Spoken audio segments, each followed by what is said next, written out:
Minha filha me fez reclamar das coisas nojentas que minha ex-lover fez, mas agora, durante seu noivado, ela confessou que mentiu para nos separar. Olá! Uma noite minha filha veio me ver cheia de lágrimas. Ela tremia tanto que pensei que estivesse fisicamente doente. Nunca tinha visto assim, tão destruída, tão assustada. Mas quando finalmente falou, todo o meu corpo se fechou. Disse que não podia mais guardar silêncio. Disse que meu marido, o padrasto dela, a fazia se sentir desconfortável há muito tempo. Seu padrasto estava na vida da minha filha desde que ela tinha 8 anos. Ele a criou, cuidou dela e a amou como se fosse sua própria filha. Eu confiava nele com tudo. E agora minha filha me dizia que não se sentia segura com ele. Naquela mesma noite, fiz com que o padrasto dela fosse embora. Ele estava confuso, me perguntando o que estava acontecendo, tentando entender por que de repente eu mandava arrumar suas coisas e sair. Ele continuava perguntando o motivo, mas eu me recusei a responder. Me recusei a deixá-lo ver minha filha novamente. Liguei para meu irmão que veio imediatamente, ficando ao meu lado enquanto eu deixava claro para o padrasto dela que não havia nada a ser discutido. Ele precisava ir embora e eu nunca mais queria vê-lo de novo. Quando percebeu que eu não voltaria atrás, sua confusão se transformou em desespero. Ele implorou, jurou que não entendia e que precisava que eu o escutasse. Sim, mas eu já estava discando o número da polícia. Não me importava com o que ele tinha a dizer. Minha filha era o mais importante. Uma vez que ele se foi, tudo aconteceu rápido. A polícia se envolveu e, embora não houvesse acusações imediatas, o dano já estava feito. Minha família se uniu ao meu lado, dizendo que eu estava fazendo a coisa certa. Minha mãe ficou arrasada e meu irmão estava furioso. E o pai biológico da minha filha, de repente, apareceu de formas que nunca tinha feito antes. Ele me disse que sempre soube que havia algo errado. Disse que por isso minha filha nunca havia aceitado realmente o padrasto dela. E eu, sufocada pela culpa, acreditei. Minha filha parecia feliz por ter seu pai biológico por perto. Sorria mais, parecia mais leve. E embora eu ainda estivesse me recuperando da destruição do meu casamento, me convenci de que era isso que ela precisava. Seu padrasto, por outro lado, não parou de tentar entrar em contato comigo, mesmo depois de eu tê-lo bloqueado, mesmo depois de tê-lo tirado completamente das nossas vidas. Ele continuou insistindo. Enviava cartas, e-mails e mensagens através de amigos em comum, implorando para que eu simplesmente conversasse com ele. Mas eu não o fiz. Já havia tomado uma decisão. Achava que tinha feito a coisa certa. Achava que tinha protegido minha filha. Não fazia ideia de que o verdadeiro pesadelo ainda estava por vir, porque depois daquela noite, tudo mudou. Meu ex-marido saiu das nossas vidas. A denúncia foi feita. E minha filha se tornou meu único foco de atenção. Trabalhei mais do que nunca para garantir que ela nunca sentisse falta de uma figura paterna, garantindo que tivesse tudo o que precisava. Ela fez terapia. Nós nos mudamos para outra cidade. Durante anos, vivi com a crença de que tinha feito a coisa certa, que a tinha protegido e que estive ao lado dela quando mais precisava. Mas sempre havia algo estranho. No começo pensei que fosse o trauma. Ela estava distante, mas isso era de se esperar. Era adolescente na época, e toda a situação tinha sido demais para ela. Ela ficava brava comigo com frequência. Se fechava em si mesma e mal falava sobre o que tinha acontecido. Pensei que ela precisasse de tempo. Mesmo quando se recusou a continuar as sessões com a terapeuta designada pelo tribunal depois de apenas algumas consultas, achei que era apenas sua maneira de lidar com tudo. Quando não demonstrou interesse em falar sobre o ocorrido, assumi que simplesmente queria seguir em frente. Deixei, não pressionei. Acreditei que estava fazendo certo ao dar espaço. Os anos passaram, e nossa relação nunca se curou da maneira que eu esperava. Não estávamos distantes de fato, mas sempre havia um muro entre nós, um que eu nunca compreendi completamente. Ela se formou, conseguiu um bom emprego e eventualmente conheceu alguém. Quando me apresentou seu noivo, senti algo que não sentia há muito tempo, esperança. Mais importante ainda, ela parecia genuinamente feliz pela primeira vez em anos. Mas em vez de ser a noite que marcaria um novo começo, foi a noite que destruiu tudo, porque foi quando finalmente soube a verdade. A festa foi linda. Ela e seu noivo haviam alugado um salão de eventos aconchegante. Não estava muito cheio, mas estavam presentes os familiares mais próximos e os amigos íntimos dos noivos. Então minha filha começou a falar com todos. Agradeceu a todos por estarem presentes, falou o quanto amava seu noivo e compartilhou algumas histórias engraçadas sobre o relacionamento deles. Mas então ela se virou para mim. Disse que havia algo que guardava para si mesma há anos, algo que sentia que precisava dizer antes de começar esse novo capítulo da vida. E então ela disse. Admitiu na frente de todos que as acusações que havia feito contra meu ex-marido, aquelas que destruíram nossa família, que levaram a um caso policial e o isolaram de todos, eram mentira, não eram verdade. Ela tinha inventado tudo. Disse que o fez porque não suportava a ideia de que alguém que não fosse seu pai biológico estivesse em minha vida. Ela riu, como se fosse uma piada boba da infância que havia feito. E então ela teve a ousadia de dizer que esperava que todos nós pudéssemos seguir em frente, agora que a verdade havia sido revelada. Como se não fosse nada. Como se não tivesse destruído vidas. Era como se não tivesse arruinado a reputação de um homem, acabado com o casamento e deixado dor em seu caminho. Seu noivo, parado ao lado dela, parecia horrorizado. Não era o único. A energia na sala mudou completamente. Mas antes que eu pudesse reagir, foi ele quem reagiu. Ele perguntou se ela estava brincando, porque aquilo não tinha graça nenhuma e estava deixando todos nervosos. Ela apenas sorriu e disse que sempre quis que fossemos apenas ela e o pai dela, que achava que essa era a única maneira. Depois ela se virou para mim, esperando que eu fizesse algo. Mas o que eu deveria fazer? Rir? Abraçá-la? Agradecê-la por essa confissão distorcida? Não, eu nem sequer consegui olhar para ela. Virei as costas e saí daquela sala. Ouvi ela me chamando, mas não parei. Cheguei lá fora respirando com dificuldade, com a mente acelerada por tudo que acabará de ouvir. E foi então que percebi, isso não se tratava apenas do que ela havia feito comigo. Se tratava do que ela havia feito com ele. O homem de quem me divorciei, que afastei e transformei em vilão por algo que nunca fez. Estava tão abalada que nem lembro de ter dirigido até em casa. Fiz tudo no piloto automático. Cheguei na entrada de casa, mas não consegui reunir forças para sair do carro. Meu corpo parecia congelado, como se estivesse preso no meio de um raio paralisante. Meu celular vibrou no banco do passageiro. Nem precisei olhar para saber quem era. Provavelmente era ela, ligando para tentar suavizar as coisas. Deixei tocar até parar. Um segundo depois começou a vibrar novamente. Uma e outra vez. Na quinta ligação, desliguei o celular e fiquei em silêncio. Achei que já tinha sentido dor antes. Quando passei pelo divórcio, quando estive naquele tribunal vendo meu ex-marido ser investigado por um crime que nunca aconteceu. Quando vi a luz em seus olhos se apagar, substituída por algo vazio e quebrado. Mas isso era algo completamente diferente. Era traição em sua forma mais pura. E eu não fazia ideia do que fazer com isso. Quando finalmente entrei em casa, ainda estava no piloto automático. Minhas mãos se moveram para tirar o casaco. Meus pés me levaram até a cozinha. Mas minha mente ainda tentava compreender tudo. Tentar dar sentido ao fato de que minha filha havia mentido sobre algo assim. Porque não importava quantos anos haviam se passado, eu havia sido cúmplice do que aconteceu com meu ex-marido. Acreditei na minha filha sem questionar. Virei as costas para ele e destruí sua vida.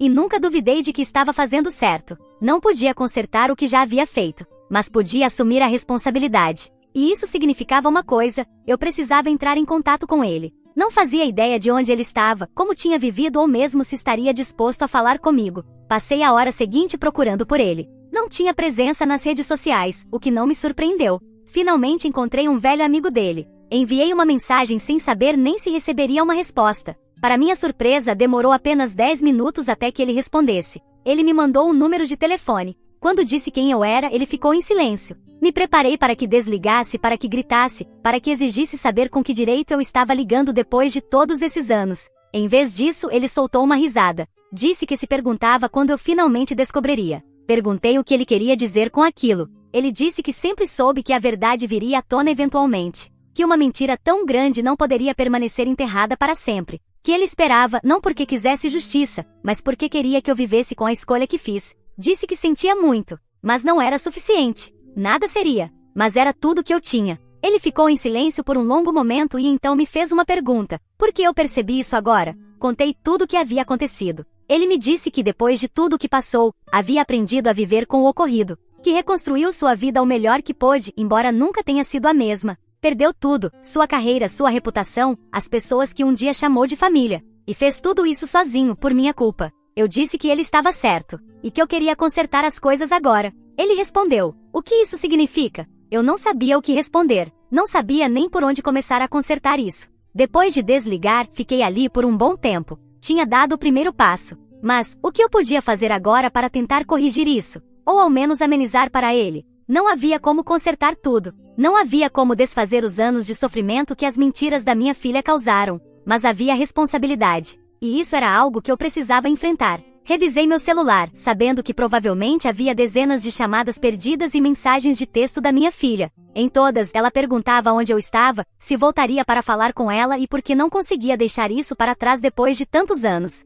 Eu não estava pronta para falar com ela. Não sabia se algum dia estaria. Mas havia uma coisa da qual eu tinha certeza, ela não é a vítima dessa história. E eu não vou deixá-la fingir que é. Agora me pergunto, o que posso fazer para ajudar meu ex-marido? Não posso consertar o que aconteceu anos atrás, mas posso fazer algo para compensá-lo. Que conselho vocês me dariam? Atualização 1. Tenho recebido alguns conselhos e dei os primeiros passos para tentar melhorar isso para o meu ex-marido. Na manhã seguinte, acordei com mais chamadas perdidas do que me importava contar. Minha filha tinha sido implacável. Mensagem após mensagem, correio de voz após correio de voz, todos desesperados tentando reformular a situação. Continuei sem responder. Não me importava como ela se sentia. E também não tinha certeza do que dizer. Pensei que entrar em contato com ele tinha sido o passo mais difícil. Mas agora estava percebendo que encarar minha filha seria muito pior. E até o meio-dia, ela recorreu a aparecer na minha porta. Ouvi a campainha, seguida por algumas batidas frenéticas, além da sua voz do outro lado da porta.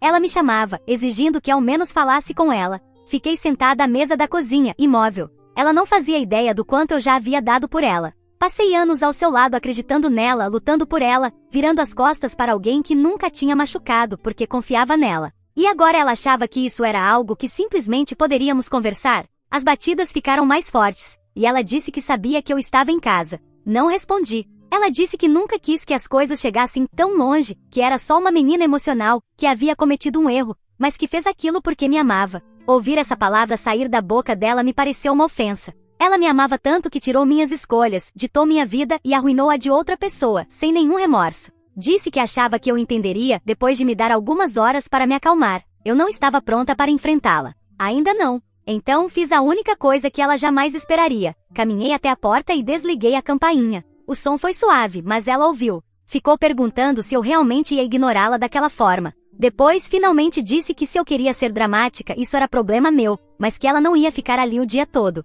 Eu a ouvi descendo as escadas furiosa e indo embora. No dia seguinte, encontrei-me com um advogado. Expliquei a situação da melhor forma que consegui. O advogado me ouviu pacientemente e então me fez uma pergunta simples. O que eu queria fazer? A verdade é que eu não sabia. Mas sabia de uma coisa com certeza. Queria deixar claro para minha filha que isso não era algo do qual ela pudesse escapar facilmente. Ela destruiu uma vida, e tinha que compensar isso de alguma forma. O advogado assentiu, dizendo que havia formas legais de me proteger, caso ela decidisse levar as coisas adiante. Ele me perguntou se eu queria tomar alguma medida contra ela pelo que tinha feito ao meu ex-marido. Disse a ele que precisava pensar, e ele me entregou uma pasta e disse para eu tomar meu tempo, mas não muito tempo, porque esse tipo de decisão não ficava mais fácil com os dias. E naquela noite minha filha ligou novamente e dessa vez atendi. Não porque queria falar, mas porque precisava que ela me ouvisse. No começo sua voz soava aliviada, como se tivesse vencido algo só por eu ter atendido. Ela disse que sabia que eu precisava de espaço, mas queria que eu soubesse que nunca teve a intenção de me ferir. Deixei ela falar,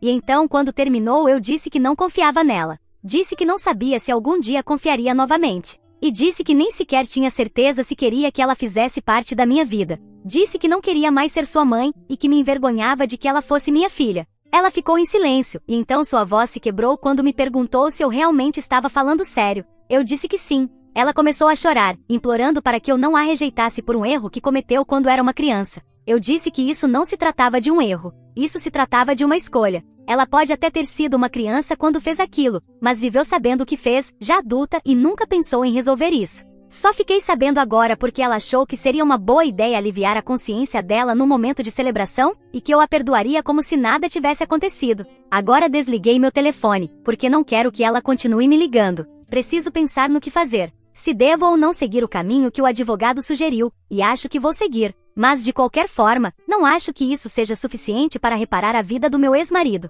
Quer dizer, essa ação seria apenas da minha parte, pelo dano emocional que a mentira dela me causou, e nada mais. Ela precisa ser processada por calúnia e difamação. Mas isso é algo que apenas meu ex poderia fazer, como me explicou o advogado. E se ele não fez até agora, não sei se fará. Atualização 2. Olá, minha filha é uma narcisista. É a única forma de explicar seu comportamento. O que acontece com pessoas como ela é que não se desculpam porque realmente sentem muito, se desculpam porque não gostam das consequências. E eu não ia deixá-la escapar delas. Ela passou uma semana sem qualquer contato, e eu passei meus dias tentando reconstruir minha vida, tentando preencher o vazio que ela havia deixado. Não foi fácil. Passei tantos anos lutando por ela, protegendo-a, me sacrificando por ela, deixar esse instinto de lado não era algo que eu pudesse fazer da noite para o dia. Mas me lembrava, uma e outra vez, que tinha sido ela quem quebrou esse laço, não eu. Ela foi quem pegou uma faca e assassinou a nossa relação no dia em que decidiu que o ódio dela pelo meu ex-marido valia mais do que a minha felicidade.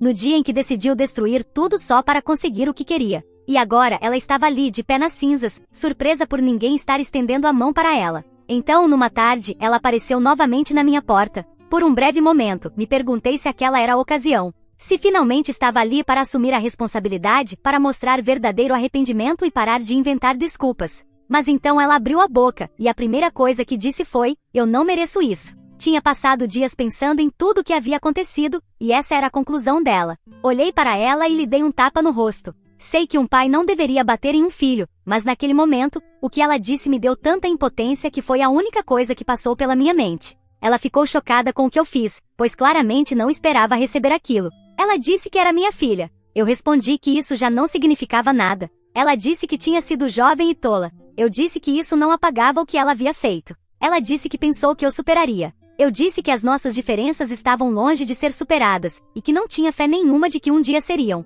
Ela me perguntou se havia algo que ela pudesse fazer para consertar isso. Minha resposta foi que deveria começar indo pedir perdão e rezar para que meu ex lhe concedesse esse perdão. E depois, da forma mais pública possível, fazer um comunicado para tentar limpar a reputação daquele homem, e rezar ainda mais para que essa reputação um dia se recupere. Porque senão ela teria que viver com a consciência, se é que tem uma, de ter arruinado a vida de um homem bom. Ela me olhou e fez caretas, como se deixasse claro que não faria nada daquilo. Mas eu disse que só depois disso talvez eu considerasse perdoá-la. Ela disse que deveríamos encontrar outra forma de resolver isso, mas que nem morta faria algo que arruinaria sua vida. Eu disse que essas eram as consequências, que ela podia aceitá-las como uma adulta, ou continuar sendo a menina que dizia ser. A resposta dela foi que, sendo minha filha, eu não podia colocar um homem acima dela. Mas eu disse que neste momento eu nem conseguia vê-la, muito menos vê-la como uma filha. Disse que começasse a fazer as coisas direito, e talvez no futuro houvesse alguma possibilidade de reconstruirmos a relação. Até lá, nada. Depois disso, fechei a porta. Não sei exatamente o que vou fazer agora, mas minha missão é ao menos melhorar a vida do meu ex. Pouco me importa o que aconteça agora com a minha filha. Pelo que sei, o casamento dela está em risco ou já foi cancelado completamente, mas isso não é problema meu. Tenho coisas muito mais importantes com que me preocupar. Atualização 3. Já se passou um mês. E durante esse tempo, fiz exatamente o que havia prometido fazer. Tomei providências para desfazer o dano que minha filha havia causado, para finalmente colocar as coisas em seu devido lugar. Não foi fácil. Mas eu não ia deixar que as coisas continuassem como estavam, mesmo que isso tivesse consequências para minha filha. Mas falarei disso mais tarde. Antes disso, tive uma nova visita, que não era minha filha. Mas por um momento pensei que fosse. Estava esperando que ela voltasse para implorar de novo. Mas era o noivo dela, ou melhor, o ex-noivo. E ele parecia tão mal quanto eu. Porque nesse tempo a verdade é que dormi e comi muito pouco com tudo o que aconteceu. E parece que ele também se sentia assim. Pedi que entrasse. Sentamo-nos na sala de estar. O ar estava pesado com palavras não ditas. Finalmente quebrei o silêncio e disse que sentia muito. Sentia muito por ele ter sido arrastado para esse pesadelo. Sentia muito por ter se visto preso no fogo cruzado do egoísmo da minha filha. Sentia muito por quase ter se unido a alguém capaz de tamanha destruição. Ele me deu um pequeno sorriso triste e disse que agradecia, mas que não estava ali por um pedido de desculpas. Estava ali para me dizer pessoalmente que o noivado havia acabado oficialmente. Eu já imaginava pelos rumores e pela reação dele na festa, mas agradeci por ter vindo até aqui para me dizer pessoalmente. Ele disse que depois de tudo, já não podia mais confiar nela. Que mesmo que ela jurasse uma e outra vez que tinha mudado, ele sempre se perguntaria se ela seria capaz de algo ainda pior. Esse tipo de dúvida não é algo que um casamento consegue suportar. E honestamente eu entendi, e disse isso a ele. Então por um momento ficamos ali sentados. Duas pessoas unidas por uma tempestade que nenhum dos dois pediu. Depois, ele se mexeu na cadeira e disse que havia outro motivo para ter vindo. Olhei para ele, esperando. E então ele disse algo que eu não esperava. Me pediu que limpasse publicamente o nome do meu ex-marido. Por um momento fiquei atonita. Não porque discordasse na verdade, era algo que já estava pensando em fazer. Mas porque não esperava que ele se importasse tanto. Ele explicou que, quando soube da verdade, pesquisou o caso do meu ex-marido. Viu o dano que a acusação havia causado e percebeu que, embora minha filha tivesse confessado diante de uma sala cheia de pessoas, isso não seria suficiente para apagar a mancha no nome do meu ex. Nem legalmente nem socialmente. As pessoas acreditam no que querem acreditar. E algumas ainda o viriam como um monstro, não importava quanta evidência houvesse em contrário. Ele disse que isso não era justo. Que se meu ex-marido quisesse ter alguma chance de seguir em frente, ele precisava de justiça oficial. Eu disse que já estava cuidando disso. Expliquei que depois da confissão da minha filha, entrei em contato com o cinegrafista que havia filmado a festa de noivado. Consegui as imagens, prova clara e indiscutível das palavras dela, ditas com a própria voz, diante de dezenas de testemunhas. e que já havia iniciado o processo legal para limpar oficialmente o nome do meu ex-marido. Também estava pronta para agir no campo social. Entrei em contato com advogados, revisei os registros policiais, fiz tudo o que pude para garantir que sua inocência fosse reconhecida pelo maior número de pessoas possível.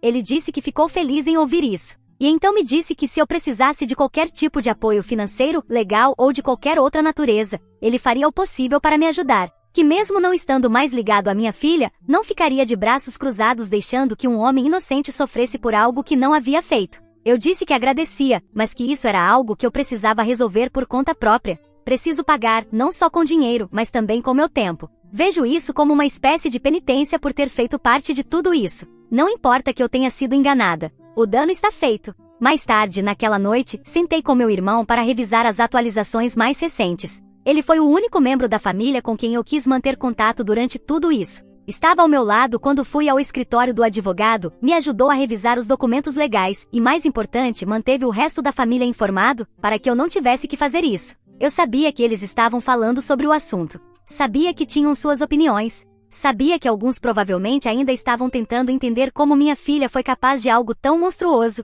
mas eu não tinha paciência nem energia para explicar nada a ninguém. Estava exausta. E a única coisa que me importava era consertar o que ainda pudesse ser consertado. Então deixei que meu irmão cuidasse do resto. Nesta manhã, recebi um e-mail do meu advogado. Os trâmites legais estavam avançando. O processo para limpar o nome do meu ex-marido estava oficialmente em andamento. E não apenas isso. Estou processando minha filha por danos morais. E pretendo tornar público o vídeo assim que isso estiver resolvido. Não sei se será legal. Mas honestamente não me importo. Só quero garantir que isso não atrapalhe o processo legal para restaurar o nome do meu ex. E depois disso, eu o divulgarei. Preferiria que minha própria filha tivesse feito tudo isso, mas ela não se importou, e eu não posso continuar de braços cruzados. Atualização final. O tempo que levei para escrever esta atualização, que espero que seja a última, tem a ver com o fato de que limpar a reputação de uma pessoa leva muito tempo, mas estive focada nisso em vez de escrever no Reddit. Sinto muito se fiz vocês esperarem, mas acredito que, com o quanto essa atualização será longa, posso compensar por isso. Em primeiro lugar, com meu advogado conseguimos resolver qualquer pendência legal que meu ex-marido ainda tivesse. Qualquer ponta solta que pudesse impedi-lo de fazer algo tão básico quanto obter um passaporte, ou qualquer outra coisa. Agora seu histórico está completamente limpo, porque já não há mais processos relacionados à minha filha, e isso é importante. Durante esse processo recebi uma ligação do meu ex, pois ele soube que eu estava tentando ajudá-lo. Ele me ligou para agradecer. Eu disse que não fizesse isso até que tudo estivesse finalizado, mas que poderia me ajudar enquanto se ajudava, denunciando minha filha por difamação. Sei que parece estranho uma mãe estar incentivando alguém a processar sua filha, mas era um passo necessário para continuar limpando o nome dele, mesmo que isso pudesse ter consequências para mim. A resposta dele foi que sempre evitou advogados, pois todo esse tempo se defendendo legalmente da minha filha o deixou traumatizado. Eu não o culpo, mesmo que isso tivesse facilitado mais as coisas para ele. De qualquer forma, garanti que não desistiria e que faria tudo o que fosse necessário. E parte disso foi o processo por danos morais contra minha filha, não pelo que ela fez exatamente quando era menor, já que naquela idade, ela não pode ser responsabilizada judicialmente. Acho que não deixei isso claro em minhas publicações anteriores, mas deixo agora. Eu a processei pelos danos que me causou ao manter sua mentira por anos, mesmo já sendo adulta. Em várias situações falamos sobre o assunto e ela escolheu continuar mentindo. Embora o fato concreto tenha ocorrido quando era uma criança, manter a mentira depois, como uma espécie de golpe emocional, após atingir a maioridade, é passível de processo. Não foi por muito, conseguimos apenas cerca de $5.000. Então, entre os gastos com advogados, isso foi praticamente nulo. Mas me encarreguei de enviar o cheque ao meu ex como uma forma de compensação, mesmo tendo saído do meu bolso esse dinheiro. Ele ainda não descontou, mas continuo mantendo $5.000 disponíveis para o dia que ele quiser usá-los. Ele me ligou para dizer que não era necessário, mas acredito que mesmo sendo um valor pequeno que não compensa tudo o que aconteceu, ao menos é uma quantia simbólica que lhe pertence. Ele disse para eu não me preocupar com isso, e não sei o que fez com o cheque, mas de qualquer forma, esse dinheiro estará esperando por ele. Também pensava em tornar público o vídeo da confissão da minha filha, que ela nem sabia que o cinegrafista estava filmando. Aparentemente, ela havia pedido que ele não filmasse durante o discurso, mas ele fez mesmo assim. Pensou que se a cliente se arrependesse depois e quisesse aquele trecho, ao menos o teria salvo. Além disso, neste estado é permitido gravar pessoas, mas havia uma zona cinzenta do ponto de vista legal, já que o local não era público. No entanto, tecnicamente minha filha não era cliente, e sim os pais do noivo dela. Embora não seja comum filmar uma festa de noivado, eles pretendiam usar esse material num vídeo que seria exibido no casamento, junto com outros clipes da infância dos dois. Conseguimos a aprovação por escrito dos pais do noivo para apresentar o vídeo como prova, e isso nos permitiu ganhar o caso e limpar legalmente o nome do meu ex-marido. Mas nem precisei torná-lo público por conta própria, porque depois que o noivo da minha filha oficializou o fim do noivado, houve uma série de desentendimentos entre eles. Ela fez uma publicação se colocando como vítima, e o noivo respondeu com a verdade, que é a verdade que todos nós já conhecíamos. Ela o acusou de não querer casar com alguém que fez aquelas coisas e descreveu os atos. Mas ele se defendeu dizendo que não precisava inventar nada para ganhar simpatia das pessoas, que ambos sabiam a verdade. O mais curioso foi ver como algumas amigas da minha filha, que estavam na festa de noivado, a defendiam, mesmo sabendo da verdade. De qualquer forma, o noivo, sei que agora é ex, mas para simplificar a escrita, tornou o vídeo público. Ele sabia da nossa estratégia legal, mas estava com raiva demais para deixar passar. Felizmente o vídeo já havia sido aceito como prova, então isso não teve grandes consequências. Poderia ter dado errado, mas não deu. Por isso, prefiro não me irritar com isso. O importante é que tudo tenha saído bem, e que o vídeo tenha servido para limpar tanto a imagem legal quanto social do meu ex-marido. No meio de tudo isso, houve muito mais drama com minha filha, me acusando de traí-la por ajudar o meu ex, por processá-la e até por ter sido filmada quando havia pedido para não ser. Ela até tentou processar o cinegrafista, mas meu advogado o ajudou a responder à ação, que foi rapidamente arquivada. Neste momento não tenho contato com minha filha, e ela teve que encerrar sua conta do Instagram para que as pessoas parassem de atacá-la. Mas não acho que seja um preço alto demais para tudo o que fez, porque se ela não fosse menor de idade à época da denúncia falsa, poderia ter cumprido pena de prisão. Então ela pode se considerar muito sortuda por o preço ter sido apenas ficar sem casamento, pagar aqueles $5.000 e perder sua reputação. Assim foram ocupados esses meses. Agora entendem por que me custou encontrar tempo para escrever aqui, especialmente porque as coisas mudavam tão rápido que uma postagem ficaria desatualizada em dias. Mas sim, isso é tudo. Edição final. Meu ex decidiu aceitar o dinheiro, mas apenas se ele fosse enviado a uma causa beneficente de sua escolha, o que eu já fiz. Pelo pouco que conversamos neste tempo, ele parece feliz de que sua vida esteja melhorando. Para ser sincera, admiro a força desse homem. Era parte do encanto que me levou a me casar com ele, e uma das tantas razões pelas quais acredito que talvez eu nunca consiga perdoar minha filha.